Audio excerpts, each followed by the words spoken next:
C'est une triste nouvelle qu'on vient d'apprendre. Dans un nouvel élan de transfert de gros joueurs en Arabie Saoudite et au Qatar, l'un de mes magiciens du football préférés part d'Europe sûrement définitivement, n'échappant pas à la nouvelle mode du football. Et ce garçon, c'est Nabil Fekir. Peu de personnes en parleront sur YouTube, donc c'est moi qui va le faire, car je suis pas le seul à surkiffer le joueur. Petit hommage sur un joueur qui aurait pu devenir très grand, en tout cas il en avait le talent. Dans la première partie, on va retracer intégralement sa carrière, et dans la deuxième, le joueur qu'il était. Si la vidéo te plaît, n'hésite pas à liker, à t'abonner, et sans plus attendre, c'est parti. En 2005, après 2 clubs amateurs en région lyonnaise, dont le FC Vaux-en-Velin, son premier, et Caluire SC, il rejoint le centre de formation de Lyon pour la première fois pendant 2 ans jusqu'en 2007. Il est libéré la même année car les dirigeants de l'OL estimaient qu'il n'avait pas le physique requis pour réussir au plus haut niveau. Il est donc de retour à Vaux-en-Velin où il va beaucoup choquer. Quand Nabil dit je prenais du plaisir, c'était un enragé du football. Un enragé du football. C'est-à-dire, lui, s'il n'était pas sur le terrain, parce qu'il y a un moment donné où Fabrice l'a mis remplaçant, son cerveau, il bouillonnait. Il bouillonnait. Mais sur le terrain, c'était il y avait une belle équipe. Hein. Attention, il y avait une belle équipe, mais c'était le déclencheur. C'était lui le déclencheur. Et je disais à son papa, qu'est-ce qu'il fait là, Nabil? Qu'est-ce qu'il fait là, Nabil? Mais bon, après, j'ai pas de regrets. Hein. On a passé des années qui étaient magnifiques. Magnifique de chez magnifique.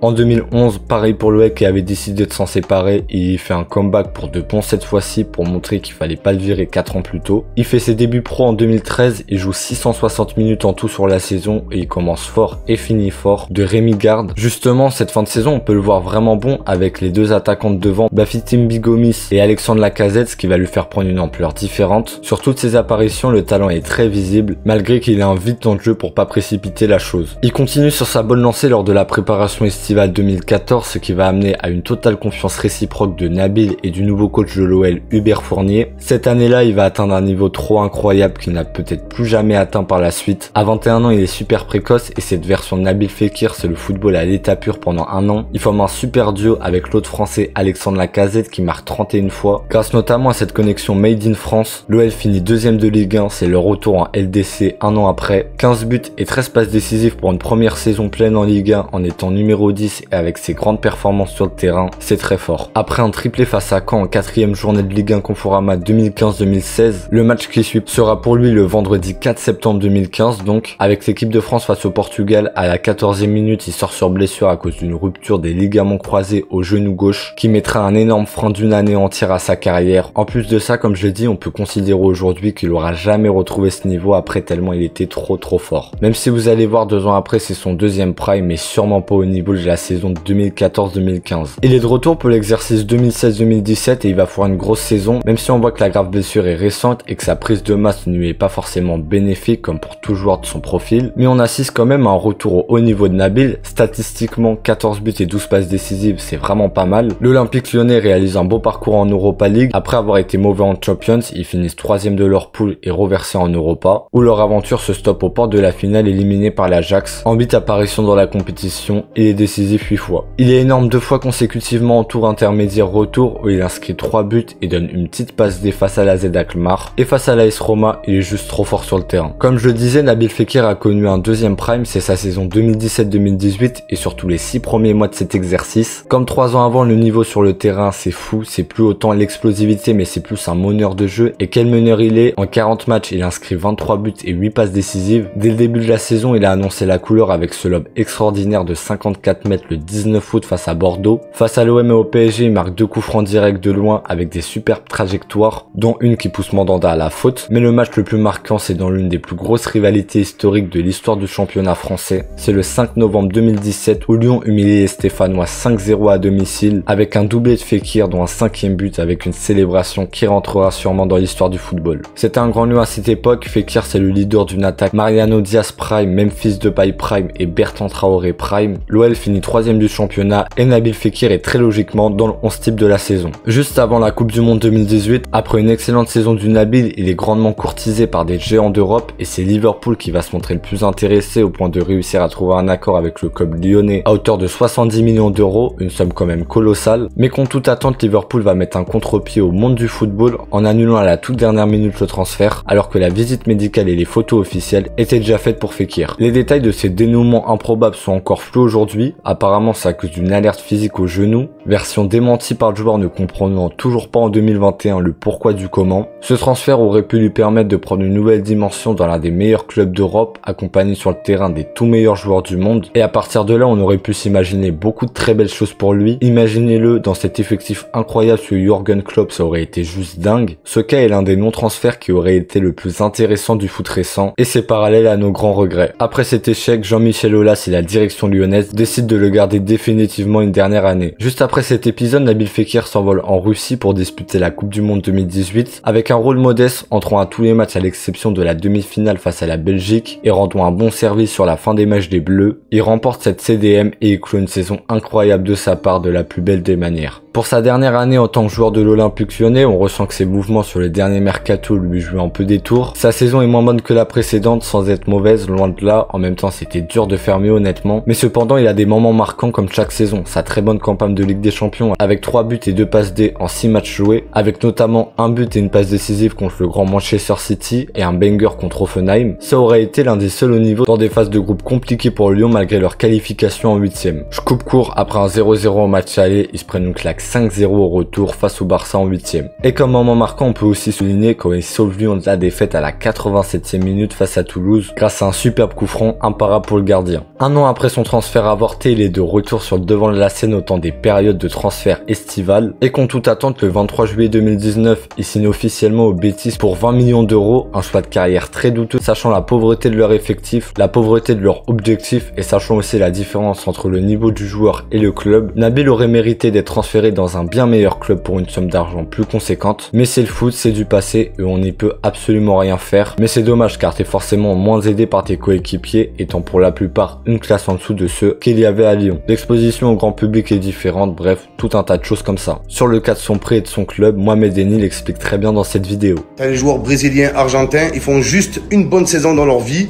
ils sont validés toute leur vie. Ils font 2 jongles et une virgule, tout le monde les... Voilà. Et t'as les joueurs rebeux, ils galèrent. Les joueurs rebeux, ils doivent prouver tous les ans pour qu'on... Ils doivent confirmer. Ouais, Fekir, on attend l'année prochaine pour voir s'il confirme. Ça fait 10 ans, il confirme. Voilà, ça fait 10 ans, frère. Fekir, il doit encore confirmer. Il a 40 ans, miskin. Voilà, ça fait 40 ans, il confirme. Champion du... Vous avez déjà vu un champion du monde qui doit confirmer, vous? Voilà, l'Adem, Neymar, il est champion de Wimbledon. Il a rien gagné, frère. Il doit rien confirmer.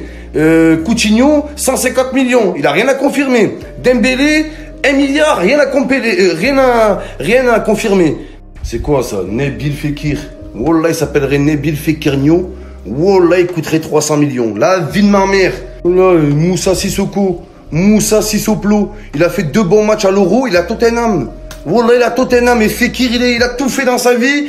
Il est au Betis Séville. Lors de sa première saison au Betis Séville, il subit ce phénomène de temps d'adaptation, il se cherche un peu, cependant il réalise des bonnes choses, mais c'est pas au niveau d'avant, notamment à cause de son irrégularité qui est bien ressortie cet exercice-là. Et il est pas aidé aussi par le coach qui change tout le temps de système et de joueurs. À ce moment-là, on en attend clairement beaucoup plus de Nabil Fekir. Après, là où il rentre déjà dans le cœur des supporters, c'est par son talent évident, même si ses performances sont moyennes, et c'est qu'il se bat sur le terrain, il moue le maillot, et ça c'est pas tout le monde. Même si ça se voit pas sur le plan statistique, la deuxième saison de Nabil Fekir en Andalousie est meilleure que la première et retrouve peu à peu un vraiment bon niveau. Ces lacunes qui lui ont été reprochées l'année d'avant ont bien été effacées. La saison 2021-2022, c'est la continuité de son retour en grande forme, c'est sa meilleure année collectivement et individuellement depuis son arrivée au Betis. Il retrouve un niveau excellent, il est beaucoup trop fort et sa grande magie revient enfin pour notre plus grand plaisir. De nouveau très influent dans le jeu, juste, efficace, des beaux gestes, sa qualité technique des grands jours. Toute compétition confondue, il fait le double-double,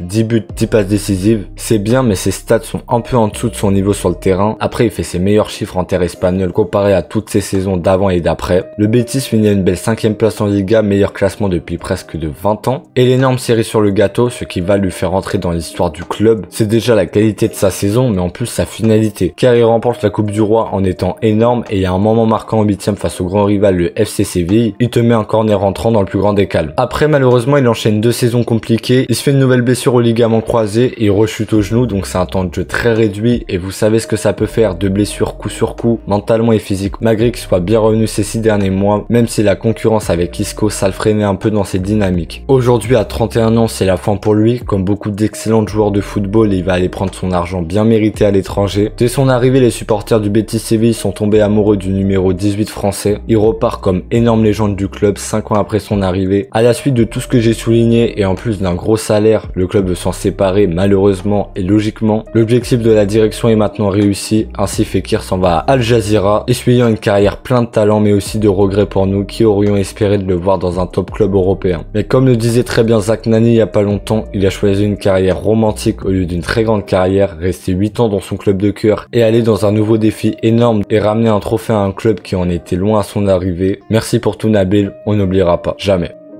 Par recommencer avec Fekir pour définir le joueur qu'il est. C'est un milieu offensif très créateur qui a les clés du jeu de son équipe et qui devient indispensable. Quand il a le jeu face à lui, il est trop boosté. Comme j'ai dit à plusieurs reprises, il a une magie que peu de joueurs ont. Il peut faire ce qu'il veut sur le terrain, marquer des coups francs, des corners rentrants, réaliser des gestes de bon football. Il est très impressionnant par sa qualité technique incroyable, c'est vraiment un bon passeur et est capable de finir facilement les actions. Sa petite taille l'aide à avoir un excellent jeu de corps. C'était un joueur explosif à ses débuts, même si devenu peu rapide, il crée encore aujourd'hui des différences. Quand on évoque Nabil, faut beaucoup plus parler de sa qualité de contrôle qui régale. Il sait et il aime dribbler, se jouer d'adversaire facilement et logiquement le type de joueur qu'il est l'emmène forcément à subir beaucoup de fautes.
Voilà pour cette vidéo, l'une des plus grosses de ma chaîne sur le travail, le temps d'écriture, etc. J'espère qu'elle vous aura plu. Si c'est le cas, n'hésitez pas à liker, à vous abonner. Prenez soin de vous et à la prochaine.